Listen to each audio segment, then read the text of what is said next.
ഇന്ന് നമുക്ക് നല്ല ടേസ്റ്റി ആയിട്ടുള്ള മോയിസ്റ്റ് ആയിട്ടുള്ള ഒരു ചോക്ലേറ്റ് കേക്കിൻ്റെ റെസിപ്പി കണ്ടാലോ. നല്ല സോഫ്റ്റ് ആയിട്ടും അതുപോലെ നമുക്ക് ഈസി ആയിട്ട് പെട്ടെന്ന് ഉണ്ടാക്കാൻ പറ്റിയിട്ടുള്ള ഒരു കേക്കിൻ്റെ റെസിപ്പിയാണിത്. അപ്പോൾ ഈ ഒരു ചോക്ലേറ്റ് കേക്കിൻ്റെ റെസിപ്പി നമുക്കൊന്ന് കണ്ടു നോക്കാം. അപ്പോൾ ഇതിന് വേണ്ടിയിട്ട് ഒരു ബൗളിലേക്ക് 3 കോഴിമുട്ട പൊട്ടിച്ചൊഴിച്ച് കൊടുക്കുക. ഇനി ഒരു കപ്പ് പഞ്ചസാര ഒന്ന് പൊടിച്ചിട്ട് ഇട്ട് കൊടുക്കുന്നുണ്ട്. പിന്നെ 1 ടീസ്പൂൺ വനില എസൻസും കൂടെ ചേർത്തിട്ട് ഇത് നന്നായിട്ടൊന്ന് മിക്സ് ആക്കിയിട്ട് എടുക്കുക. ഷുഗർ ഒന്ന് മെൽറ്റായി വരുന്നത് വരെ നമ്മളൊന്ന് മിക്സ് ചെയ്തിട്ട് എടുക്കുക. ഇനി ഇതിലേക്ക് 1/2 കപ്പ് ഓയിലും 1 കപ്പ് നല്ല ചൂടുള്ള പാലും കൂടെ ഒഴിച്ചു കൊടുക്കുക. ഇനി വീണ്ടും മിക്സ് ചെയ്ത് കൊടുക്കുക.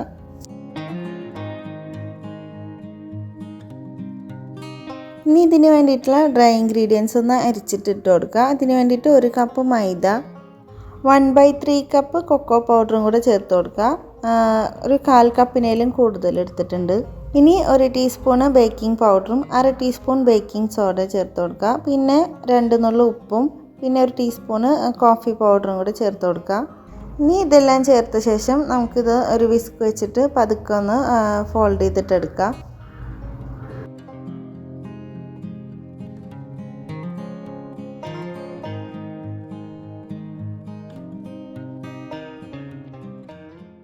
അപ്പോൾ ഇതാ കേക്ക് ബാറ്റർ ഇവിടെ കറക്റ്റായിട്ട് തന്നെ സെറ്റായി കിട്ടിയിട്ടുണ്ട്.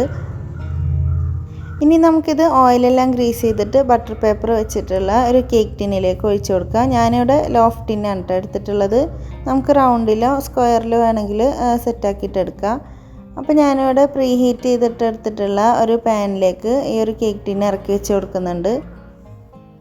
ഇനി ഇത് നമുക്ക് അടച്ചു വെച്ചിട്ട് ഏറ്റവും ചെറിയ തീയിൽ ഒരു 45 തൊട്ട് 50 മിനിറ്റ് വരെ ഒന്ന് ബേക്ക് ചെയ്തിട്ടെടുക്കുക. എനിക്ക് ഇവിടെ 50 മിനിറ്റാണ് കേട്ടോ എടുത്തിട്ടുള്ളത് ഇത് ബേക്കായി വരാനായിട്ട്. അപ്പോൾ ഇതാ കേക്ക് ഇവിടെ കറക്റ്റായിട്ട് തന്നെ ബേക്കായി കിട്ടിയിട്ടുണ്ട്. ഇനി ഇത് നമുക്ക് തണുപ്പിക്കാനായിട്ട് മാറ്റി വെക്കാം. ഇനി നമുക്ക് ഈ ഒരു കേക്കിന് ഒരു ടോപ്പിംഗ് കൊടുക്കാനായിട്ട് ഒരു ചോക്ലേറ്റ് ടോപ്പിംഗ് കൊടുക്കാനായിട്ടുള്ള ഒരു സോസ് റെഡിയാക്കിയിട്ടെടുക്കുക. അതിനായിട്ട് 1/3 കപ്പ് കൊക്കോ പൗഡർ ആദ്യം ഇട്ട് കൊടുക്കുന്നുണ്ട്. പിന്നെ ഒരു 1/2 കപ്പ് പഞ്ചസാര, 1 ടീസ്പൂൺ വനില എസൻസും കൂടി ചേർത്ത് കൊടുക്കുക. പിന്നെ ഒരു 1/4 കപ്പ് ചോക്ലേറ്റ് ചിപ്സ് ചേർത്ത് കൊടുക്കുന്നുണ്ട്. 1 ടീസ്പൂണ് കോഫി പൗഡറും പിന്നെ 2 ടേബിൾ സ്പൂണ് അൺസോൾട്ടഡ് ബട്ടറും കൂടെ ചേർത്ത് കൊടുക്കുക. 1 കപ്പ് പാലും കൂടെ ചേർത്തിട്ട് നന്നായിട്ടൊന്ന് മിക്സ് ആക്കിയിട്ട് എടുക്കുക. ഇതൊന്ന് മിക്സ് ചെയ്തെടുത്ത ശേഷം ഇനി നമുക്ക് സ്റ്റൗവിലേക്ക് മാറ്റാം. എന്നിട്ട് ഇതൊന്ന് എല്ലാം മെൽറ്റായിട്ട് നന്നായിട്ടൊന്ന് തിളച്ച് വരുന്നത് വരെ ഒന്ന് വെയിറ്റ് ചെയ്യുക. ഇനി ഇതിലേക്ക് ഒരു 1.5 ടേബിൾ സ്പൂണ് കോൺഫ്ലവർ എടുത്തിട്ടുണ്ട്. അതിലേക്ക് 1/2 കപ്പ് പാലും കൂടെ ചേർത്തിട്ട് നന്നായി ഒന്ന് മിക്സ് ആക്കിയിട്ട് എടുക്കുക. എന്നിട്ട് നമുക്കിതിലേക്ക് ഒഴിച്ചു കൊടുക്കാം.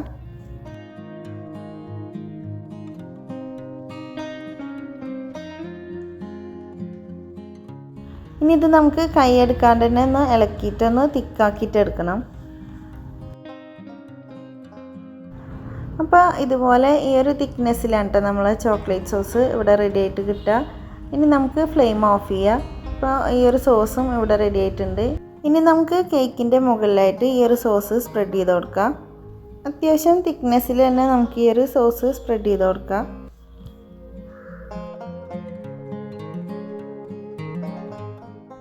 അപ്പോൾ ഇതാ നമ്മളെ കേക്ക് ഇവിടെ സെറ്റായിട്ടുണ്ട്. ഇനി ഇത് നമുക്ക് ഇപ്പോൾ കട്ട് ചെയ്യണമെന്നുണ്ടെങ്കിൽ കട്ട് ചെയ്യാം, അല്ലാന്നുണ്ടെങ്കിൽ ഒന്ന് തണുപ്പിച്ച ശേഷം കട്ട് ചെയ്താലും മതി. ഞാൻ എന്തായാലും ഇപ്പോൾ തന്നെ കട്ട് ചെയ്തെടുക്കുന്നുണ്ട് കേട്ടോ. നല്ല സോഫ്റ്റ് ആയിട്ടാണ് ഈ ഒരു കേക്ക് കിട്ടിയിട്ടുള്ളത്. അപ്പോൾ ഈ ഒരു റെസിപ്പി ഇതുവരെ ട്രൈ ചെയ്ത് നോക്കാത്തവരുണ്ടെങ്കിൽ മസ്റ്റായിട്ട് ട്രൈ ചെയ്യേണ്ട ഒരു റെസിപ്പിയാണ് കേട്ടോ. എന്തായാലും എല്ലാവർക്കും ഇഷ്ടപ്പെടുന്നൊരു ടേസ്റ്റാണ് ഇതിന്. അപ്പോൾ എല്ലാവർക്കും ഈ റെസിപ്പി ഇഷ്ടമായിട്ടുണ്ടാവുമെന്ന് വിചാരിക്കുന്നു. ഇഷ്ടമായിട്ടുണ്ടെങ്കിൽ എല്ലാവരും ഒന്ന് ലൈക്ക് ചെയ്യാനും ഷെയർ ചെയ്യാനും കമൻറ്റ് ചെയ്യാനും മറക്കരുത്. അതുപോലെ സബ്സ്ക്രൈബ് ചെയ്യാതെ കാണുന്നവരുണ്ടെങ്കിൽ മറക്കാതെ ഒന്ന് സബ്സ്ക്രൈബ് ചെയ്യണേ. ഇനി നല്ലൊരു റെസിപ്പിയായിട്ട് വീണ്ടും വരാം. താങ്ക്